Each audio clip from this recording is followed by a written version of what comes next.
Hello, welcome back to the channel, welcome back to the Touryst. This is the last video I'm doing on this game. I didn't plan on doing this or the other video I'm uploading today, but I've had quite a few questions and I've seen that the thing that most people are stuck on is the arcade and the end game puzzle.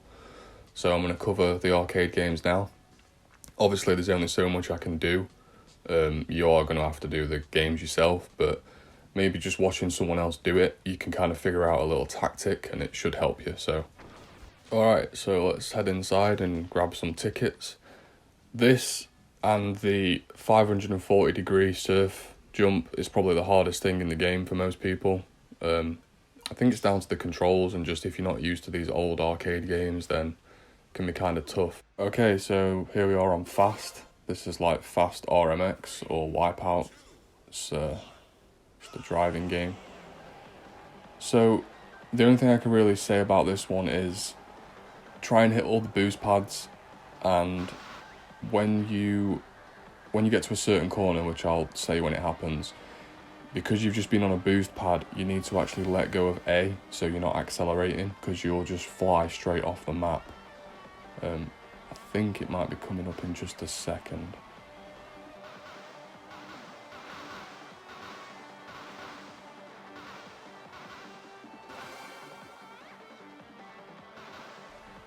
Right, it's this one here. So after you've hit this boost pad, you need to let go of A there, and then you'll hit this boost pad and jump, and you need to let go of A there. If you don't let go of A, you will fly straight off the edge of the course, and you'll lose too much time. You'll see here that I do pretty much a flawless run, and I still only have like a second to spare before I pick up the next checkpoint of time. So you do basically have to do like a perfect run of the track. It'll probably take you a few tries. The best thing you can do is just learn the track. As I said, you want to be going flat out for the whole thing, apart from those corners that I pointed out and they're right after each other. But yeah, that's how I did that one. Can't really give any more help over the internet on how to do it, but hopefully that gives you some help.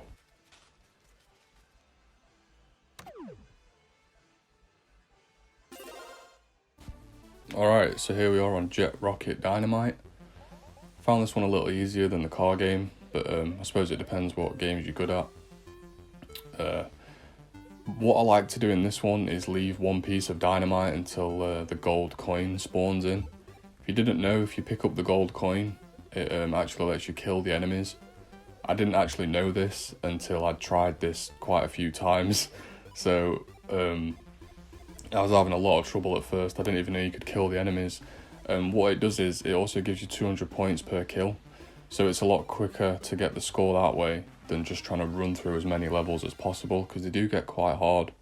I think the levels are random at what order you get them in. I think there's just so many levels in the game and it just kind of randomizes each time you finish one what the next one is. But yeah, you just want to stay away from the enemies, obviously, and just hang back and try and clear out all the dynamite apart from one piece, so you can just quickly nip there at the end and end the level, or if you get into a spot of trouble you can just kind of get it and save yourself a life. But you just want to hang back, pick up the gold coins, get as many kills as you can, and the score should come in quicker that way. You can see I was in a spot of trouble there, but a bit of jumping, a bit of luck, I got out of it. And yeah, there's not really much else for me to say. I'll let the game play through. I might even speed up the footage depending on how long's left. But yeah, that's how I did this one. Alright, so when I was editing, I decided to just keep in the full footage. It's better to have someone skip through the video than someone need more of the gameplay to help them. So I don't expect people to watch this whole thing. That's not what this guide's for. It's just as a little video to basically give you some motivation and inspiration to figure out how to do the levels for yourself. So as I said, just skip through the parts you don't need. I'll timestamp each level below, and I'm just going to leave each game in fully so you can see the high score and how I did it.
Alright, so here we are at the last game, Nano Break. It's kind of like a Pong type of thing going on here. This one's actually quite fun. It's also quite random. Well, they're all quite random, but the main thing that got me a lot of points here was just the amount of random power-ups that kept dropping. The annoying thing about this game is, though, that once you pick up a load of power-ups, you don't get to keep them in the next stage. So my advice for this one is just to always just go for the ball. If there's a power-up, great, get it if it's close, but just always prioritise the ball. You want to keep as many lives for as long as you can. You can get to like 60,000 and you can lose all your lives in like a matter of seconds. That's probably the worst part about this. You can be going really well and then all of a sudden the ball bounces the wrong way, or it starts moving quicker because it hits something at an angle, and before you know it, you've lost all your lives and you've got to do it all again. So just keep trying. The levels on this are super random. Some of them are ridiculously hard. Some of them are like surrounded by black bricks and it just keeps bouncing off and off and off, and you're on the same level for like 5 minutes trying to get the ball to go around it. But with a bit of luck, you'll get some nice level selection, and you just want to use the power-ups as they come. Obviously try and grab as many as you can for the points more than anything. And when you get the extra balls, just try and keep your eye on 1 or 2 of them. If you try and keep them all, you're going to probably lose all of them. The laser's very helpful. That is how you get most of the points. If you get the laser, you can just shoot everything and it drops a ton more power-ups. And you get lots of points for picking up the power-ups. So, as I said, there's not really much I can help you with. There's no special trick or way to do these levels. You just have to keep trying. I know they can get annoying, but they're not as bad as some people are saying. They didn't take me that long. I've seen some people say it took them like days, like they were on it all night. And obviously it just depends what kind of game you're good at, but just stay positive, keep working your way through them, and before you know it, you'll have the high scores and you'll never have to touch them again. So at least there's that. So that's going to do it for this video. I don't really need to carry on playing the gameplay. I'll show you the score at the end, but I just want to say thanks to everyone that's been watching my videos the past few days. The support for these guides has been insane. I've had like double my subscribers. I've never had this many subscribers or views, so thank you to every single person that's been watching and subscribing. It means the world to me. It made my day yesterday when I woke up and saw all the support, so thank you so much for that. I don't know what I'm going to play next. I might try another Gamepass game and do an achievement guide on it. But yeah, drop me a comment below if there's a certain game that you want me to play. I might even do that. I play pretty much anything apart from sports games, so if there's a certain achievement or game you're stuck on that I've got, I'll do a guide. Thanks again to everybody for stopping by, and as always, I'll see you in the next one.